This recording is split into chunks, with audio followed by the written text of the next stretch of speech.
అమాయకుడిని పట్టుకుని రోడ్డు మీద చితక్ కొట్టేస్తున్నారా? ఎరా చంపుతావా? చంపురా.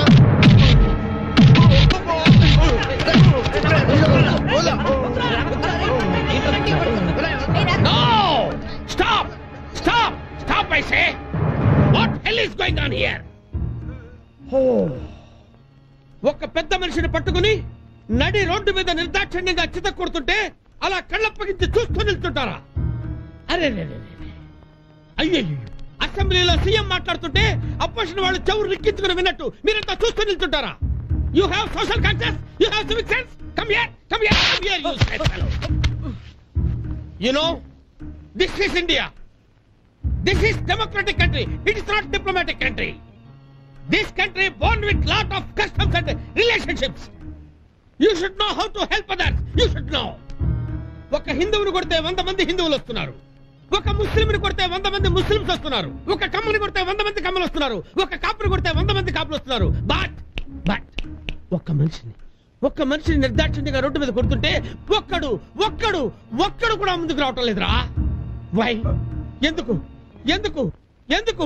You know why? మీలో సామాజిక స్పృహ తగ్గిపోయింది. lack of social consciousness. Yes, you don't worry. I will see.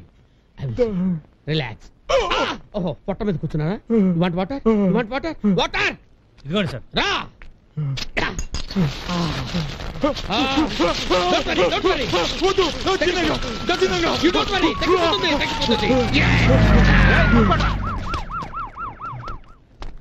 రేపు జరిగిన సంవత్సరానికి వచ్చి ఆడబిడ్డ మగబిడ్డ అని అడిగినట్టుంది. ఏం జరిగింది? నమస్కారం ఇన్స్పెక్టర్ గారు. ఎవరు చేశారు? నేనే. మీరు చేశారా? నేను చేయలేదు, చూశాను. మీరా? హైట్ తక్కువేమో గానీ సైట్ తక్కువ కాదు. సాక్ష్యం చెప్తారా? What you mean? You know who am I am Chandrashekhar Azad, lecturer in STPC college.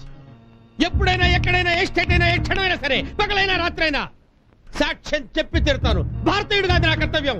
It's my responsibility as an Indian. Okay, take him to hospital. Immediately take him to hospital. నిన్ను కొట్టిన వాణ్ణి చచ్చినా వదిలిపెట్టను. ఎస్ గురుగారు, ఆ టాయిలెట్ల గురించి ఏదైనా ఆలోచించండి, చాలా ఇబ్బందిగా ఉంది. మగాళ్ళ సంగతి సరే సార్, ఆడాళ్ళ పరిస్థితి అయితే మరీ అధ్వానంగా ఉంది. చెంబులు బకెట్లు పట్టుకుని వెళ్ళడానికి సిగ్గుపడిపోతున్నారు. నాకు మాత్రం ఈ ఇబ్బంది తెలియదండ్రా. ఆ టాయిలెట్ల గురించి సెక్రటరీతో ఎన్నిసార్లు మాట్లాడినా పట్టించు చావట్లేదు. ఇవాళ టాయిలెట్ల గురించి అటో ఇటు తేల్చేద్దాం పదండి. మన ఊళ్ళో సరైన స్కూల్ లేదయ్యా, ఉన్నదేమో అధ్వానంగా ఉంది. పాప పిల్లలు రోజు గంట సేపు కర్నూలు దాకా ప్రయాణం చేసి చదువుకొస్తున్నారు. అవునా కదా? అవును. కాబట్టి మన ఊళ్ళోనే ఓ బెస్ట్ స్కూల్ ఏర్పాటు చేసుకుంటే ఎలా ఉంటుంది? స్కూల్ నడపడం అంత సులభం కాదు సార్, అందులో అందమైన లేడీ టీచర్లు ఉండాలి. ఇప్పుడు అది ముఖ్యమా? స్కూల్ కో బల్ల కావాలి, బెంచి కావాలని ఒప్పుకుంటాను. లేడీ టీచర్ కావాలంటే మీరు చెప్పింది కరెక్టే సార్, కానీ స్కూల్ కట్టించాలంటే బోలెడంత డబ్బు అవసరం అవుతుంది. ఇప్పుడు అంత డబ్బు ఎలా వసూలు చేయగలమో చెప్పండి. ఏమయ్యా, డబ్బు గురించి టెన్షన్ నీకెందుకు? చూసుకోవడానికి నేను ఉన్నాను కదా. షాపులు వాళ్ళందరినీ ఒప్పించి ఏర్పాటు చేస్తాను. Okay sir. ముందుగా గురుదేవ హోటల్ కృష్ణారావు కలుద్దాం. నమస్కారం సెక్రటరీ గారు. నమస్తే. ఏం లేదండి, చాలా రోజుల నుంచి మన కాలంలో ప్రాబ్లం ఫేస్ చేస్తున్నాం కదా, మీకు తెలిసిందే. దాని గురించి గట్టిగా చర్చిద్దామని వచ్చాం. నేను దాని గురించే మీతో మాట్లాడదామని వస్తున్నాను, మీరే వచ్చేసారు. అసలు ఈ సమస్యని ఎలా తీర్చాలనుకుంటున్నారండి? సింపుల్, కొత్తగా ఇంకోటి కట్టిస్తాం. అబ్బా, ఎంత సంతోషకరమైన వార్త చెప్పారండి. ఈ మాట ఏంటంటే సగం బరువు తీగిపోయినట్టు ఉందండి. కొత్తది అంటే అలాంటిది ఎలాంటిది కాదండోయ్. పక్కనే 4 రూములు, ఒక్కొక్క రూమ్ లో ఒకేసారి 25 మంది. ఒకేసారి 25 మంది? అవును. ఆయన చెప్పింది నిజమే కదండి. ఊరుకోండి, ఒకే రూమ్ లో పక్కనే 25 మంది కూర్చోడం అండి అసహ్యంగా. ఎక్కడైనా అంతేగా? ఎక్కడైనా అంతేనా? ఏంటి సార్ అలా మాడతాడు? ఒకసారి అడగండి. ఏమండే, ఆ 25 మంది మధ్యలో మీరైతే కూర్చుంటారా? ఇప్పుడేంటండి, ఎప్పుడో కూర్చున్నాను. అందుకే మీరు అలా ఫ్రీగా ఉన్నారు. సార్ నీళ్ళ సంగతి అడగండి. అది సరిగాని కనీసం నేలకి తొట్లైనా కడతారా, లేకపోతే ఎవరి సొంత ఆడే నీళ్ళు తెచ్చుకోవాలా? ఊరుకోండి, తొట్టి గిట్టి అంటారు గ్రాండ్ గా చేస్తుంటాను. ఒక స్టీల్ క్యాన్ స్టూల్ మీద పెట్టి దానికి చైన్ కట్టి చివరి గ్లాస్ ముడేస్తాం. చైనికి మూడేసిన గ్లాస్ ఎలా సార్? ఏమండోయ్, ఒక మంచి పని చేయాలనుకున్నప్పుడు అది అందరికీ సమానంగా ఉండేలా చూడడం కాలనీ సెక్రటరీగా నా బాధ్యత. అభ్యంతరం అనుకున్న వాళ్ళు బిస్లరీ బాటిల్లో తెచ్చుకుంటారు, స్టీల్ క్యాన్లో తెచ్చుకుంటారు, వాళ్ళు ఇష్టం. సెక్రటరీ గారు చెప్పింది కరెక్టే. కానీ ఏమండోయ్, బ్లాక్ బోర్డ్ మాత్రం ఫస్ట్ క్లాస్ పెట్టాలి. అదెందుకండి సార్? అప్పుడే కదా ఎవడొచ్చాడు ఎవడు రాలేదు లెక్క తెలుస్తుంది. వచ్చినాడు వస్తాడు, అయిపోయినాడు పోతాడు, దానికి లెక్క ఎందుకండి? చూడండి, దేనికైనా ఒక డిసిప్లిన్ ఉండాలి. అంతెందుకు, వీళ్ళిద్దరూ లేడీ టీచర్ని పెడదాం. నేను ఒప్పుకోలేదు. బతికిచ్చారు. మాకు టీచర్నే పెడదామని. మళ్ళీ ఆడెందుకండి? దీనికి టీచరు ట్రైనింగ్ ఎందుకండి? దానికి అదే వచ్చినప్పుడు వచ్చేస్తుంది కదా. దానికి అదే వస్తే మన దేశం ఎప్పుడో డెవలప్ అయ్యేది. ఇదిగో ఈ మాట నేను అనవసరం అండి, మీరు ఏమని చేసుకోండి. తలుపులు మాత్రం చాలా స్ట్రాంగ్ గా పెట్టాలండి. తలుపులే లేవు. తలుపు లేదా? తలుపు లేకుండా అక్కడలా కూర్చుంటారండి. ఏంటి అర్థం లేకుండా మాట్లాడతారు? అక్కడి నుంచి తీసుకెళ్ళడానికి ఎవరికి మాత్రం ఏముంటాయి? అట్లా కాదు కానండి, అసలు మ్యాటర్ ఏంటంటే కొంచెం ఒంటరిగా ప్రశాంతంగా. అంత ఒంటరితనం ప్రశాంతత కావాలనుకుంటే డబ్బు పెట్టి ట్యూషన్ పెట్టుకోమనండి. చూసినా దీనికి ట్యూషన్ ఎందుకండి? సరే ఉండరా, నేను మాట్లాడతాను. ఏమంటే సెక్రటరీ గారు, ఒకేసారి 25 మంది పక్క పక్కన కూర్చోటమన్నారు. అవును. బ్లాక్ కు చైన్ కడతానన్నారు. Yes. బ్లాక్ బోర్డు అన్నారు. ట్యూషన్ కి మ్యాచ్ పెడతాన్నారు. Yeah. ఆఖరికి తలుపులు కూడా లేవన్నారు. ఎట్లాంటి దిక్కుమాల రూల్స్ తో కట్టించుకున్నటువంటి టాయిలెట్లు మాకు అక్కడ. టాయిలెట్ అంటే వీళ్ళు ఎంతసేపు మాట్లాడింది స్కూల్ గురించి.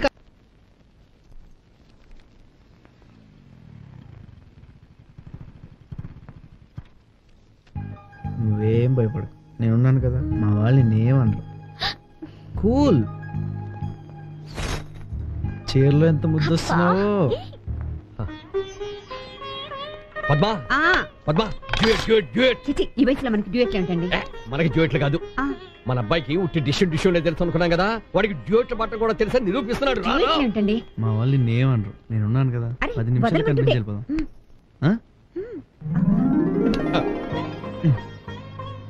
మా అమ్మ మా నాన్న. నమస్తే. నమస్తే, కూర్చోమ్మా. తన పేరు శిరీష, బిఎస్సి చదువుతుంది. అమ్మ నాన్న లేరు. వాళ్ళ అన్న ఎస్టీబీసీ కాలేజీలో లెక్చరర్. తను అక్కడే చదువుతుంది, వాళ్ళ అన్నయ్యతోనే ఉంటుంది. బయట బానే ఉంది, కానీ ఇది ఆఫీస్ కాదే.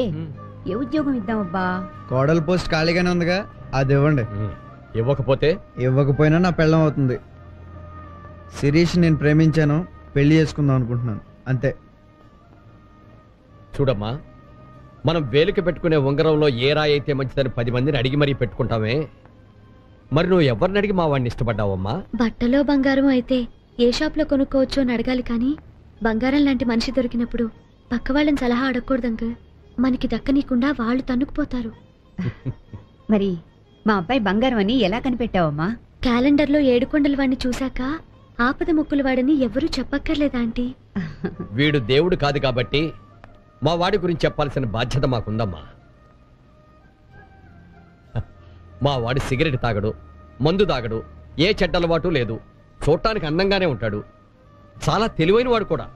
కాకపోతే చాలా కోపిష్టి, ఆవేశపరుడు. ఆవేశపరుల్లోనే నిజాయితీ ఉంటుంది అంకుల్. నాకు ఆవేశం లేదు అంటే నేను నిజాయితీ పరుని కాదా? కాదనే కాదు చెప్పేది. అదిగో అదే ఆ పొగరబోతోనే వద్దనేది. అసలు ఇలాంటి పొగరబోతే నువ్వు ఎలా ప్రేమించావమ్మా? చూసారా మీకు కోపం ఎక్కువే. సరిపోయి నిన్నటిదాకా వీడొక్కడే అనుకున్నాం, వాడికి నువ్వు కూడా తోడయ్యావు అనమాట. ఏం చేస్తాం, కానివ్వండి, అలా కానివ్వండి. ఆయన మాటలకేం గాని నువ్వు ఇటు రామ్మా. చూడమ్మా, నువ్వు పెళ్లి చేసుకున్న తర్వాత మా వాణ్ణి పూర్తిగా మార్చేయాలి. ఇప్పుడు దాకా ఆయన తినేశాడు, మళ్ళీ నువ్వు మొదలెట్టావంటే నేను మాట్లాడుతున్నాను కదా, నువ్వు పోరా. చూడమ్మా, మగవాడికి సంకల్పం, ఆడదానికి 5వ తనం ముఖ్యం. కాబట్టి మా వాడిలో ఆవేశాన్ని తగ్గించి ఆలోచనని పెంచు. అదే నువ్వు మాకు పెద్ద కట్నం. ఆడపిల్లని భర్త చేతుల్లో పెడుతూ జాగ్రత్తలు చెప్తారు, కానీ నేను నా కొడుకుని నీ చేతుల్లో పెడుతున్నాను. ఎలా చూసుకుంటావో ఏమో. ఉండరా, మీ ఇద్దరికి స్వీట్ తీసుకొస్తాను. కోతి. అవును శిరీష, నువ్వు నాలో ఆవేశాన్ని, స్మార్ట్నెస్ ని, నిజాయితీని చూసి ప్రేమించావు, ఓకే. నాకు చిన్న డౌట్. ఏంటి? అసలు నీలో నేనేం చూసి ప్రేమించానే? ఈ వీడియో మీకు నచ్చినట్లయితే లైక్ చేయండి, షేర్ చేయండి. ఇలాంటి మరిన్ని సరికొత్త సినిమా వీడియోల కోసం ఛానల్ ని సబ్స్క్రైబ్ చేయండి. అలాగే ఇక్కడ ఉండే ఈ గంట సింబల్ ని క్లిక్ చేయండి. మేము అప్డేట్ చేసే ప్రతి వీడియో నోటిఫికేషన్స్ మీకు వచ్చేస్తాయి.